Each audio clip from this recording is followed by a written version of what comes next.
परिवार भितरे सी तार जितेबाला न्याय न पाइला जहा फल कि एपरी घटना घटीला एवं तार प्रतिवाद रे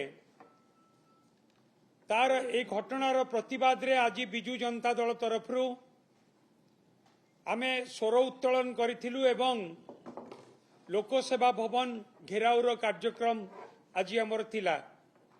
गोटे गणतांत्रिक व्यवस्था रे जदि कौनसी जगह कौनसी अघटन हुए अव्यवस्था हुए लोक माने न्याय पाती नहीं सेतेबेले गणतांत्रिक व्यवस्था रे राजनैतिक दल माने एवं समस्ते मध्य स्वर उत्तोलन करिवार अधिकार अछि। जेतेबेले सेही स्वर उत्तोलन करिकि आमे लोकसेवा भवन को घेराव करिया को जाइथिलु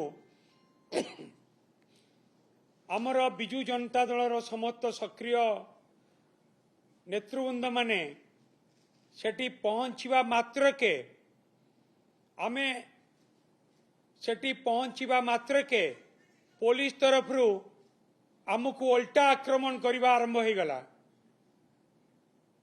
पानी माड़ लुह बुआ गैस एवं बुलेट फायर तुरंत हो गला एवं आमे कौनसी से बैरिकेड पाखरे पहुंचिकी आम कार्यक्रम आरंभ करने पूर्वर गोटे मिनिट भितर एपरी हो गला।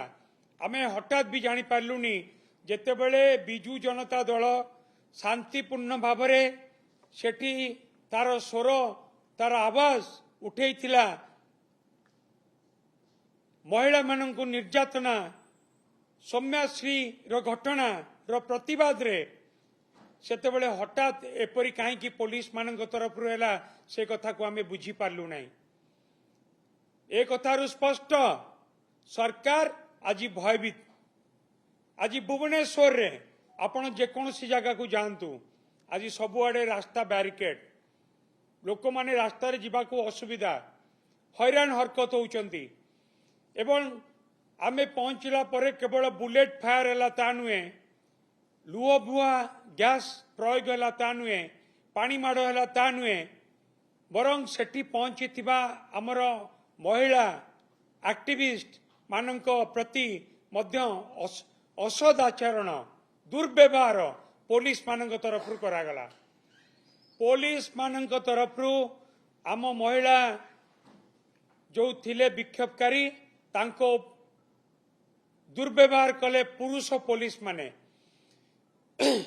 टणा उट्रा करिबा ठेला पेला करिबा दुर्व्यवहार मध्य प्रदर्शन कले एवं जो बुलेट फायर हैला से बुलेट फायर रे आमर बहुत लोक आज आहत होइकि हॉस्पिटलाइज होइचंती।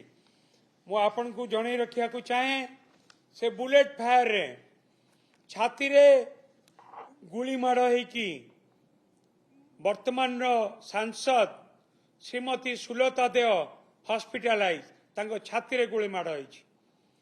प्रणव प्रकाश दास पूर्वतन मंत्री से भी हॉस्पिटलाइज से बर्तमान आईसीयू रे अछंती। प्रीतिरंजन घड़ई से मध्य वर्तमान आईसीयू रे अछंती तांको देहरे गुली माड़ होइकि से भी इंजर्ड होइकि आईसीयू रे अछंती।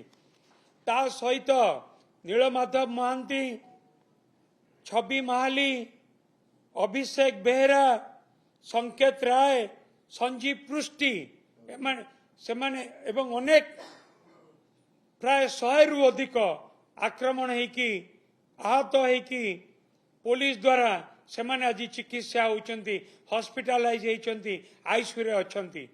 पुलिस टू एपरी व्यवहार केबे भी आशा करा जाए नाही। पुलिस भाई मानकु कहि रखिया को चाहबू से सरकार रो चामचागिरी छाड़ंतु सरकार रो गुंडागिरी करबा बंद करंतु। जदि मोहन सरकार भाबुथिबे कि आमे बिजु जनता दलर स्वर को बुलेट फायर रे बंद कर दबु पानी माड़ बंद करके अटकई दबु लुह बुआ गैस माड़ रे बंद कर दबु ताले सरकार जानिबा दरकार बुलेट फायर केबे भी आम आंदोलन को बंद करि पारिबो नाही। जे पर्यंत सौम्याश्री को न्याय न मिली जेपर्यंत ओडिशार महिला मानू न्याय न मिली जेपर्यंत ओडिशा रे महिला मान प्रति दुर्व्यवहार निर्यातना रेप मर्डर दुष्कर्म बंद न होईची से पर्यंत बिजू जनता दल केबे भी चुप रहिबनी ए आंदोलन से पर्यंत चालू रहिबो जे पर्यंत आमर महिला माने ओडिशा रे सुरक्षित हेबे नाही।